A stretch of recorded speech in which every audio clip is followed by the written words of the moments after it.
नमस्ते साथीहरू, राधे राधे। कस्तो हुनुहुन्छ साथीहरू? अनि मेरो चाहिँ बिहानीको सुरुवात यसरी हुन्छ साथीहरू। विश्वको कुन ठाउँबाट हेरिरहनु भएको छ, के गर्दै हुनुहुन्छ सबैजनाले?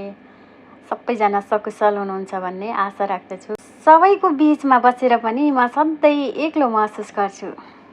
अनुहारमा मुस्कान राखेकी छु, तर मनभित्र धेरै पीडा लुकेको हुन्छ। कहिलेकाहीँ एकान्तमा बसेर रुने गर्छु। लाग्ने गर्छ मेरो कथा सुनिदिने कोही पनि छैन, मेरो दुःख बुझिदिने त झनै कोही पनि छैन। तर पनि म धेरै बलियो देखिन्छु। तर रात पर्न साथ यो बलियोपन मेरो आँसुमा परिणत हुन्छ।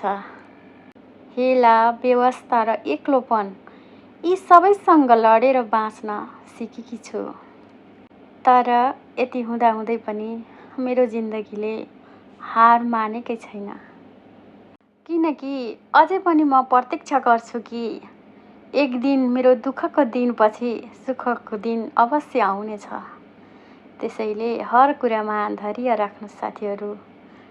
दुःखपछि सुख अवश्य आउनेछ।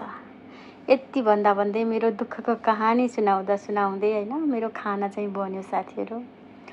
अब चाहिँ मेरो यहाँको duty finish. Okay, by by. All you, love you.